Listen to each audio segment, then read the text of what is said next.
Hello viewers, നമസ്തേ, welcome back to my video. ഇന്ന് 18 May. അപ്പോൾ ഇന്നത്തെ എൻ്റെ വീഡിയോയിൽ കാണിക്കുന്നത് നിഫ്റ്റിയുടെ പെർഫോമൻസ് ആണ്. നിഫ്റ്റിയുടെ ഇന്ന് വന്ന ട്രേഡുകൾ ഇന്ന് നമ്മൾ നോക്കുകയാണെന്നുണ്ടെങ്കിൽ 3 സിഗ്നൽസാണ് സോഫ്റ്റ് തന്നിരിക്കുന്നത്.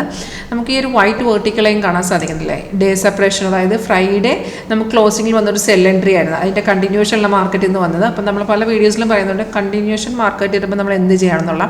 ഒരു സെല്ലിൻ്റെ കണ്ടിന്യൂഷൻ ആണെങ്കിൽ മാർക്കറ്റ് തന്നെ സപ്പോർട്ട് എടുക്കുന്നുണ്ടെന്ന് നോക്കുക. ഓൾറെഡി സപ്പോർട്ട് എടുത്തിട്ടാണ് മാർക്കറ്റ് വന്നത്. അപ്പോൾ നമുക്ക് ഡയറക്റ്റ് പുട്ട് സൈഡ് എൻട്രി എടുക്കാമായിരുന്നേ. അവിടെ നിന്നൊരു മൂവ്മെൻറ്റ് വന്ന് അതിന് ശേഷം നമുക്കൊരു ബൈ എൻട്രി ഇവിടെ വന്നിട്ടുണ്ടായിരുന്നു. അപ്പോൾ ബൈ എൻട്രിയിൽ നമ്മൾ നോക്കുകയാണെങ്കിൽ ആ ടൈമിൽ അത് കൺഫർമേഷൻ അല്ലായിരുന്നു, താഴത്തെ ബാറും ഇല്ലായിരുന്നു, പ്രൈസ് സോണും ഇല്ലായിരുന്നു കേട്ടോ. പക്ഷേ ഇവിടെ എന്ന് വെച്ചാൽ ഇതുപോലെ തന്നെ ഞാൻ വീഡിയോസിൽ പറഞ്ഞിട്ടുണ്ട്, നമുക്ക് ഈ 2 കൺഫർമേഷൻ ഇല്ലെങ്കിലും ഈ റെഡ് സ്റ്റാർ കണ്ട റെസിസ്റ്റൻസ് ആണ്. റെസിസ്റ്റൻസിൻ്റെ എടുത്തു വരുന്ന ട്രേഡുകൾക്ക് കൺഫർമേഷൻ ഒന്നും ഇല്ലെങ്കിൽ ഒരു 10 to 15 പോയിന്റ്സ് നമുക്ക് ഈസി ആയിട്ട് അവിടെ നിന്ന് ട്രേഡ് എടുത്ത് ഇറങ്ങാവുന്നതാണ്. അതിനുശേഷം വന്ന സെല്ലെന്ന് പറയുമ്പോൾ നമുക്ക് കൺഫർമേഷൻ ഇല്ലായിരുന്നു. അപ്പോൾ നമ്മൾ പുട്ട് സൈഡ് നോക്കിയിട്ട് കാര്യമില്ല. അതിനുശേഷം നമുക്കൊരു 12 അരയായപ്പോഴത്തേക്ക് ഒരു ബൈ എൻട്രി വന്നത്, അതിൻ്റെ ഡീറ്റെയിൽസ് മേളിൽ കിടക്കുന്നുണ്ട്.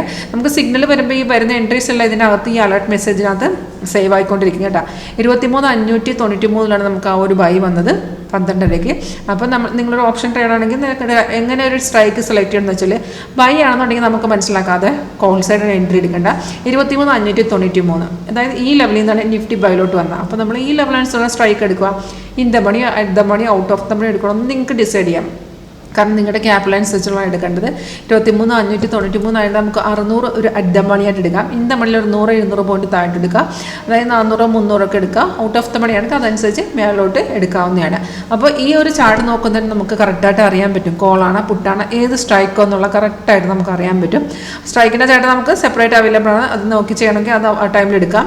അല്ലെങ്കിൽ ഇവിടെ നോക്കിയാൽ ഈ ബൈയും കൺഫേം ആയിരുന്നു, ബാറും താഴത്തെ ബാർ ഗ്രീനും പ്രൈസ് ബൈ സോൺ നമ്മുടെ കൺഫർമേഷൻ എന്ന് പറയുന്നത്. അതിലും നല്ല മൂവ്മെൻറ്റ് വന്നിട്ടുണ്ടായിരുന്നേ. അപ്പോൾ നമുക്ക് ഇന്ന് ടോട്ടലി 3 സിഗ്നൽസ് വന്നു.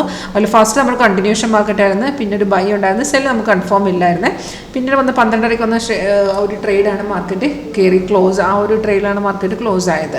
അപ്പോൾ ഈ ഒരു സോഫ്റ്റ്വെയർ എങ്ങനെയാണ് ലൈവിൽ വർക്ക് ചെയ്യുന്നെങ്കിലും ഒരു ഡെമോ ക്ലാസ് അറ്റൻഡ് ചെയ്യണമെന്നോ താല്പര്യം ഉണ്ടെന്നുണ്ടെങ്കിൽ കോൺടാക്ട് ചെയ്യുന്നു. Thank you.